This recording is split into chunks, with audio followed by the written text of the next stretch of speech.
ओम शांति। आज 17 सितंबर 2025 के बुधवार के प्रातः मीठी मीठी मधुवन मुरली के बाप दादा के मधुर ईश्वरीय महावाक्य सुनते हैं। मीठे मीठे प्यारे प्यारे बाप दादा ने कहा, मीठे बच्चे, याद से सतो प्रधान बनने के साथ साथ पढ़ाई से कमाई जमा करनी है। पढ़ाई के समय बुद्धि इधर उधर न भागे। आज का प्रश्न है, तुम डबल अहिंसक अननोन वॉरियर्स की कौन सी विजय निश्चित है और क्यों? तुम डबल अहिंसक अननोन वॉरियर्स यानी गुप्त योद्धाओं की कौन सी विजय निश्चित है और क्यों? उत्तर है, तुम बच्चे जो माया पर जीत पाने का पुरुषार्थ कर रहे हो, तुम्हारा लक्ष्य है कि हम रावण से अपना राज्य लेकर के ही छोड़ेंगे। यह भी ड्रामा में युक्ति रची हुई है। तुम्हारी विजय निश्चित है क्योंकि तुम्हारे साथ साक्षात परम पिता परमात्मा है। तुम योग बल से विजय पाते हो। मन मना भव के महामंत्र से तुम्हें राजाई मिलती है। तुम आधा कल्प राज्य करेंगे। और आज का गीत चला, मुखड़ा देख ले प्राणी अपने मन दर्पण में, कितने पाप कितने पुण्य हैं तेरे जीवन में। ओम शांति। मीठे मीठे बच्चे जब सामने बैठे रहते हैं तो समझते हैं बरोबर हमारा कोई साकार टीचर नहीं है। हमको पढ़ाने वाला ज्ञान का सागर बाबा है। वह तो पक्का निश्चय है, वह हमारा बाप भी है। जब पढ़ते हैं तो पढ़ाई पर अटेंशन रहता है। स्टूडेंट अपने स्कूल में बैठे होंगे तो टीचर याद आएगा, ना कि बाप, क्योंकि स्कूल में बैठे हैं। तुम भी जानते हो बाबा टीचर भी है। नाम को तो नहीं पकड़ना है ना, ध्यान में रखना है। हम आत्मा हैं, बाप से सुन रहे हैं। यह तो कभी होता ही नहीं, न सतयुग में न कलयुग में। सिर्फ एक ही बार संगम पर होता है। तुम अपने को आत्मा समझते हो और परमात्मा बाप से सुनते हो। हमारा बाप इस समय टीचर है क्योंकि पढ़ाते हैं। दोनों काम करने पड़ते हैं। आत्मा पढ़ती है शिव बाबा से। यह भी योग और पढ़ाई हो जाती है। पढ़ती आत्मा है, पढ़ाते परमात्मा हैं। इसमें और ही जास्ती फायदा है जबकि तुम सम्मुख हो। बहुत बच्चे अच्छी रीति याद में रहेंगे, कर्मातीत अवस्था में पहुँचेंगे तो वह भी जैसे पवित्रता की ताकत मिलती है। तुम जानते हो शिव बाबा हमको पढ़ाते हैं। वह तुम्हारा योग भी है, कमाई भी है। आत्मा को ही सतो प्रधान बनना है। तुम सतो प्रधान भी बन रहे हो, धन भी ले रहे हो। अपने को आत्मा ज़रूर समझना है। बुद्धि भागनी नहीं चाहिए। यहाँ बैठते हो तो बुद्धि में यह रहे कि शिव बाबा पढ़ाने के लिए टीचर रूप में आया है, नहीं तो नॉलेज कैसे दे। वही नॉलेज फुल है, हमको पढ़ा रहे हैं। बाप को याद करना है। सब दर्शन चक्रधारी भी हम हैं, लाइट हाउस भी हैं। एक आँख में शांति धाम, एक आँख में जीवन मुक्ति है। इन आँखों की बात नहीं है। आत्मा का तीसरा नेत्र मिला हुआ है। ये तीसरा नेत्र की बात है। अभी आत्माएं सुन रही हैं।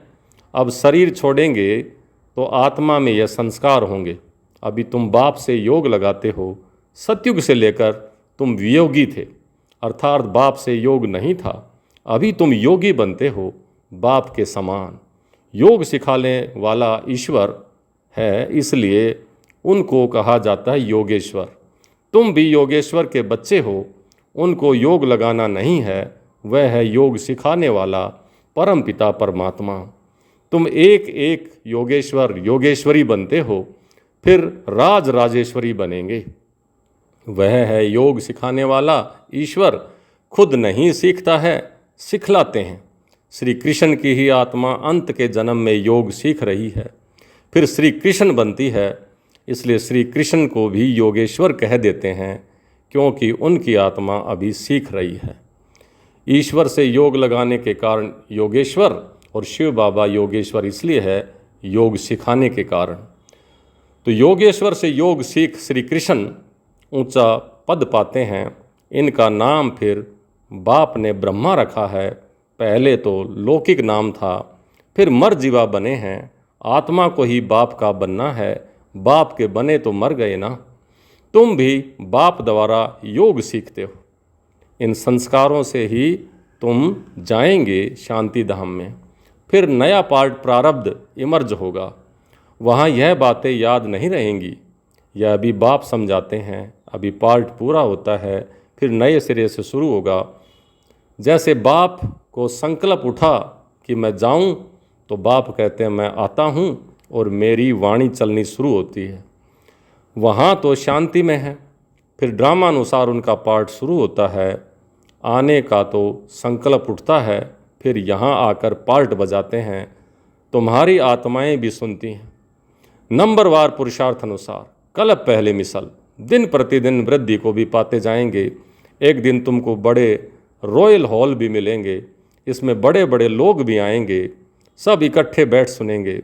दिन प्रतिदिन साहूकार भी रंग होते जाएंगे, पेट पीठ से लग जाएगा। ऐसी आफतें आनी हैं, मूसलाधार बरसात पड़ेगी तो सारी खेती आदि पानी में डूब जाएगी। नेचुरल क्लैमिटीज़ तो आनी ही हैं। हाँ, विनाश होना है, इसको कहा जाता है कुदरती आपदाएं। बुद्धि कहती है विनाश होना ज़रूर है, उस तरफ के लिए बॉम्ब्स भी तैयार हैं। नेचुरल क्लैमिटीज़ आदि फिर है यहाँ के लिए, उसमें बड़ी हिम्मत चाहिए। भारत में नेचुरल क्लैमिटीज़ का ज़्यादा रोल है। अंगद का मिसाल है ना, उसको कोई भी हिला न सका। वह अवस्था पक्की करनी है। मैं आत्मा हूँ, शरीर का भान टूटता जाए। सतयुग में तो जब ऐटोमेटिक समय पूरा होगा तो साक्षात्कार होता है कि अभी हमको यह शरीर छोड़ जा कर के बच्चा बनना है। एक शरीर छोड़ जाए दूसरे में प्रवेश करते हैं, सजाएं आदि तो वहाँ कुछ होती नहीं। दिन प्रतिदिन तुम नज़दीक आते जाएंगे। बाप कहते हैं मेरे में जो पार्ट भरा हुआ है वह खुलता जाएगा। बच्चों को बताते रहेंगे, फिर बाप का पार्ट पूरा होगा तो तुम्हारा भी पार्ट पूरा हो जाएगा, फिर तुम्हारा सतयुग का पार्ट शुरू होगा। अभी तुमको अपना राज्य लेना है। यह ड्रामा बड़ा युक्ति से बना हुआ है, तुम माया पर जीत पाते हो, इसमें भी टाइम लगता है। वो लोग तो एक तरफ समझते हैं कि हम स्वर्ग में बैठे हैं, यह सुख धाम बन गया है, दूसरी तरफ फिर गीत में भी भारत की हालत सुनाते हैं। तुम जानते हो यह तो और भी तमो प्रधान हो गए हैं। कहते हैं देख तेरे संसार की हालत क्या हो गई भगवान, कितना बदल गया है इंसान। ड्रामा अनुसार तमो प्रधान भी जोर से होते जाते हैं। तुम अब सतो प्रधान बन रहे हो, अब नज़दीक आते जाते हो। आखिर विजय तो तुम्हारी होनी ही है। हा आकार के बाद फिर जय जयकार होगी, घी की नदियाँ बहेंगी। वहाँ घी आदि खरीद करना नहीं पड़ेगा, सबके पास अपनी गायें फर्स्ट क्लास होती हैं। तुम कितने उच्च बनते हो, तुम जानते हो। वर्ल्ड की हिस्ट्री ज्योग्राफी फिर रिपीट होती है। बाप आकर वर्ल्ड की हिस्ट्री ज्योग्राफी रिपीट करते हैं। इसलिए बाबा ने कहा यह भी लिख दो कि वर्ल्ड की हिस्ट्री ज्योग्राफी कैसे रिपीट होती है, आकर के समझो। जो सेंसिबल समझदार होगा कहेगा अभी आयरन एज है तो ज़रूर गोल्डन एज भी रिपीट होगी। कोई तो कहेंगे सृष्टि का चक्कर लाखों वर्ष का है, अभी कैसे रिपीट होगा। यहाँ सूर्यवंशी चंद्रवंशी की हिस्ट्री तो है नहीं, अंत तक यह चक्र कैसे रिपीट होता है वह भी जानते नहीं हैं। इन्हों का राज्य फिर कब होगा, राम राज्य को जानते नहीं हैं। अभी तुम्हारे साथ बाप है, जिस तरफ साक्षात परम पिता परमात्मा बाप है, उसकी ज़रूर विजय होनी ही है। बाप कोई हिंसा थोड़े ही कराएंगे, किसी को मारना हिंसा है ना। सबसे बड़ी हिंसा है काम कटारी चलाना। अभी तुम डबल अहिंसक बन रहे हो। यहाँ है ही अहिंसा परमो देवी देवता धर्म, वहाँ न लड़ते हैं न विकार में जाते हैं। अभी तुम्हारा योग बल है, परंतु इसको न समझने के कारण शास्त्रों में असुरों और देवताओं की लड़ाई लिख दी है। अहिंसा को कोई जानते ही नहीं है, यह तुम ही जानते हो।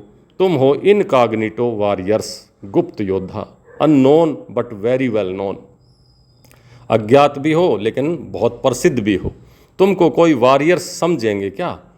तुम्हारे द्वारा सबकी मनोकामना का पैगाम मिलेगा। ये है महामंत्र मन मना भव। तो तुमको सबको मनमाना भव का पैगाम देना है। ये सबसे बड़ा महामंत्र। मनुष्य इन बातों को समझते नहीं है। सतयुग त्रेता में यह होता ही नहीं है। मंत्र से तुमने राजाई पाई, फिर इसकी दरकार नहीं। तुम जानते हो हम कैसे चक्र लगा कर आए हैं। अभी फिर बाप महामंत्र देते हैं, फिर आधा कल्प राज्य करेंगे। अब तुमको देवताई गुण धारण करने और कराने हैं। बाबा राय देते हैं अपना चार्ट रखने से बहुत मज़ा आएगा। रजिस्टर में गुड, बेटर, बेस्ट होते हैं ना, तो फील करते हैं। कोई अच्छा पढ़ते हैं, कोई का अटेंशन नहीं रहता है तो फेल हो जाते हैं। यह फिर है बेहद की पढ़ाई। बाप टीचर भी है, गुरु भी है, इकट्ठा चलता है। यह एक ही बाप है जो कहते हैं मर जीवा बनो। तुम अपने को आत्मा समझ बाप को याद करो। बाप कहते हैं मैं तुम्हारा बाप भी हूँ, टीचर भी हूँ। ब्रह्मा द्वारा राज्य देता हूँ। यह हो गया बीच में दलाल ब्रह्मा। इससे योग नहीं लगाना है। अभी तुम्हारी बुद्धि लगी है उस अपने पतियों के पति शिव साजन के साथ। इन द्वारा वह तुमको अपना बनाते हैं। कहते हैं अपने को आत्मा समझ मुझे याद करो। हम आत्मा ने पार्ट पूरा किया, अब बाप के पास जाना है घर। अभी तो सारी सृष्टि तमो प्रधान है, 5 तत्व भी तमो प्रधान है। वहाँ सब कुछ नया होगा। यहाँ तो देखो हीरे ज्वारात आदि कुछ भी नहीं है। सतयुग में फिर कहाँ से आते हैं? खानियाँ जो अब खाली हो गई हैं वह सब फिर से अब भरतू हो जाती हैं। खानियों से खोद खोद करके ले आते हैं। विचार करो, सब नई चीज़ें होंगी ना। लाइट आदि भी जैसे नेचुरल रहती है, साइंस से यहाँ सीखते रहते हैं, वहाँ यह भी काम में आती है। हेलीकॉप्टर खड़े होंगे, बटन दबाया और उड़ा, कोई तकलीफ़ नहीं है। वहाँ सब फुल प्रूफ होंगे, कभी मशीन आदि खराब हो नहीं सकती। घर में बैठे सेकंड में स्कूल में वह घूमने फिरने पहुँचते हैं। प्रजा के लिए फिर उनसे कम होंगे। तुम्हारे लिए वहाँ सब सुख होते हैं, अकाल मृत्यु हो नहीं सकता। तो तुम बच्चों को कितना अटेंशन देना चाहिए। माया का भी बहुत जोर है। ये है माया का अंतिम पंप। लड़ाई में देखो कितने मरते हैं, लड़ाई बंद होती ही नहीं। कहाँ इतनी सारी दुनिया, कहाँ सिर्फ एक ही स्वर्ग होगा। वहाँ ऐसा थोड़ी कहेंगे कि गंगा पतित पावनी है। वहाँ भक्ति मार्ग की कोई बात ही नहीं होती। यहाँ गंगा में देखो सारे शहर का किचड़ा पड़ता रहता है। बॉम्बे का सारा किचड़ा सागर में बह जाता है। भक्ति में तुम बड़े बड़े मंदिर बनाते हो, हीरे जवाहरातों का तो सुख रहता है। पौना हिस्सा सुख है, बाकी क्वार्टर है दुख। आधा आधा तो फिर हो तो मज़ा न रहे। भक्ति मार्ग में भी तुम बहुत सुखी रहते हो। पीछे मंदिरों आदि को आए लूटते हैं। सतयुग में तुम कितने साहूकार थे। तो तुम बच्चों को बहुत खुशी होनी चाहिए। एम ऑब्जेक्ट तो सामने खड़ा है। माँ बाप को तो सर्टेन है ना, ये गाया जाता है, खुशी जैसी खुराक नहीं। योग से आयु बढ़ती है। अभी आत्मा को स्वयं का दर्शन हुआ है कि हम 84 का चक्र लगाते हैं, इतना पार्ट बजाते हैं। सब आत्माएं एक्टर्स नीचे आ जाएंगे तो बाप सबको फिर ले जाएंगे। शिव की बारात कहते हैं ना, यह सब तुम जानते हो नंबरवार पुरुषार्थ अनुसार। जितना तुम याद में रहेंगे उतना खुशी में रहेंगे, दिन प्रतिदिन फील करते रहेंगे, क्योंकि सिखलाने वाला तो एक ही बाप है ना। यह भी सिखाते रहते हैं। इनको ब्रह्मा को पूछने की दरकार नहीं रहती है, पूछते तो तुम हो, यह तो सुनते ही हैं। बाप रेस्पॉन्ड देते हैं और यह भी सुनते हैं। इनकी एक्टिविटी कितनी वंडरफुल है, यह भी याद में रहते हैं। फिर बच्चों को वर्णन कर सुनाते हैं। बाबा तुमको खिलाते हैं, मैं उनका अपना रथ देता हूँ, सवारी करते हैं, तो क्या मुझे नहीं खिलाएंगे? यह ह्यूमन अश्व है, शिव बाबा का रथ हूँ। यह ख्याल रहने से भी शिव बाबा की याद रहेगी। याद से ही फायदा है। भंडारे में भोजन बनाते हैं तो भी समझो कि हम शिव बाबा के बच्चों के लिए बनाते हैं। खुद भी शिव बाबा के बच्चे हैं, तो ऐसे याद करने से ही फायदा है। सबसे जास्ती पद उनको मिलेगा तो याद में रह करके कर्मातीत अवस्था को पाते हैं और सर्विस भी करते हैं। यह बाबा भी बहुत सर्विस करते हैं ना, इनकी बेहद की सर्विस है। तुम हद की सर्विस करते हो, सर्विस से ही इनको यह पद मिलता है। शिव बाबा कहते हैं ऐसे ऐसे करो। इनको भी राय देते हैं। तूफान तो बच्चों को आते हैं, सिवाय याद के कर्मेंद्रियां वश होना मुश्किल है। याद से ही बेड़ा पार होना है, यह शिव बाबा कहते हैं या ब्रह्मा बाबा कहते हैं, यह समझना भी मुश्किल हो जाता है। इसमें बड़ी महान बुद्धि चाहिए, क्योंकि दोनों की बात महीन बुद्धि से समझी जा सकती है, कब शिव बाबा बोले और कब ब्रह्मा बाबा बोले।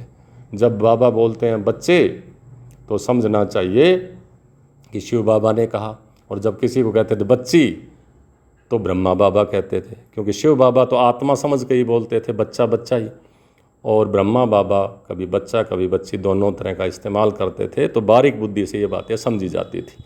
अच्छा, मीठे मीठे सिकल दे बच्चों प्रति माता पिता बाप दादा का याद प्यार और गुड मॉर्निंग। रूहानी बाप की रूहानी बच्चों को नमस्ते। हम रूहानी बच्चों की रूहानी बाप दादा को बहुत बहुत याद प्यार, गुड मॉर्निंग और नमस्ते।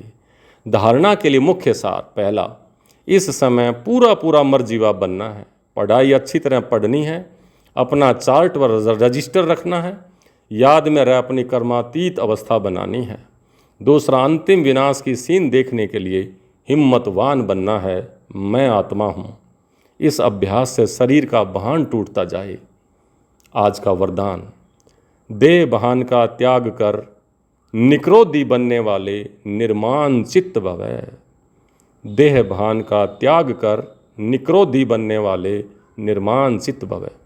जो बच्चे देह भान का त्याग करते हैं, उन्हें कभी भी क्रोध नहीं आ सकता, क्योंकि क्रोध आने के दो कारण होते हैं। एक, जब कोई झूठी बात कहता है, और दूसरा, जब कोई ग्लानि करता है।